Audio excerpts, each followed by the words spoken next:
ভাই আপনার পরিচয়টা একটু আপনি আমাকে যদি একটু বলতেন তাহলে অনেক ভালো হতো আর কি। অসংখ্য ধন্যবাদ আপনাকে। তো আপনারা জানেন যে আমি এমডি হাফিজ ব্লগ, এটা আমার পেজ, শুধু পেজ না, এটাই আমার নাম।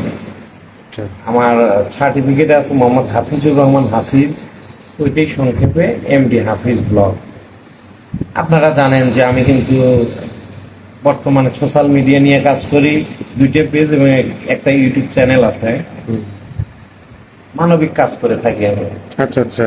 এই বিষয়গুলা তো মানবিক বলতে যেমন কার শরীরে পোশাক নেই, টাকার জন্য অনেকে আছে পোশাক কিনতে পারে না, এইগুলা কে না খায় আছে।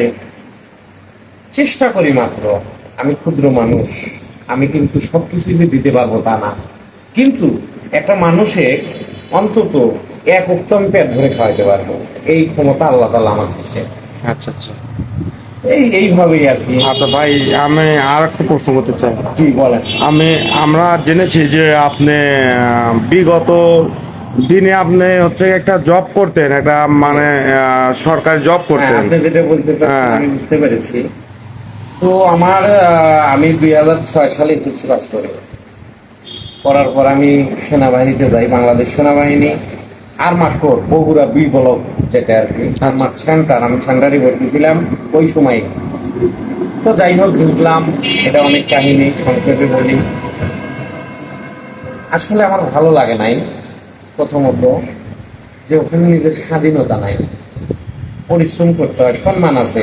আমি এখনো বাংলাদেশ সরকার, বাংলাদেশের সরকারের যে বাংলাদেশ সেনাবাহিনী, এখনো তাদের আমি স্যালুট জানাই। তারা বাংলার বীর সৈনিক।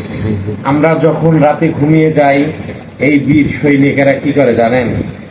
দেশ নামের এই মাটাকে প্রোটেকশন দিয়ে রাখে, তখন আপনি ঘুমিয়ে যাই। এই জন্য তাদের অনেক ত্যাগী হতে হয়। কেন? আজ আপনি বউ বাচ্চা নিয়ে ঘরে আছেন, সে মাসের পর মাস বনে জঙ্গলে মাঠে ঘাটে চড়ে বেড়ায়, 2 মাস পর 3 মাস পর ছুটিতে আসে। অনেক কাহিনী আছে। আচ্ছা, আর আমি চাই মুক্ত জীবন, আচ্ছা। এটা ওখানে না। এই মানে বিশেষ করে আপনার হচ্ছে সেনাবাহিনীতে ঢোকা মানে এক সময় হয়তো ভালোই মনে হচ্ছিল যে প্রথম আমার ভালো লাগছিল যে যে আমি একটা সৈনিক হব। জি জি। যখন কার্যক্রম হয় আর যখন দেখলেন যে হয়তো একটা বান্দা জীবন বা এই জীবন লাইফটা আমার জন্য ফিট, জীবন আমার জন্য এই লাইফটা ফিট না। হ্যাঁ, তো আমি থাকতে চাই সাধারণ মানুষের সাথে মিশে, সাধারণ মানুষের দুঃখ কষ্ট জানতে চাই। তো এই আর কি। আচ্ছা আচ্ছা। যাই হোক হাফিজ ভাই, আপনাকে অনেক অনেক ধন্যবাদ। হঠাৎ করে আপনার সঙ্গে দেখা হলো এবং আমাদের অফিসে আসার জন্য আপনাকে অসংখ্য ধন্যবাদ। হ্যাঁ, তো আপনি আসলে একজন ভালো মনের মানুষ এবং মানবতার ফেরিওয়ালা। তো আপনাকে সবার অন্তঃস্থল থেকে জানাই ধন্যবাদ। ভালো থাকবেন সব সময়। হ্যাঁ, এটা বলে অসংখ্য ধন্যবাদ। হাফিজ ব্লগে আপনাকে স্বাগতম। আমি আমার কথা শেষ করছি। আসসালামু আলাইকুম। থ্যাংক ইউ ভাই, ধন্যবাদ আপনাকে।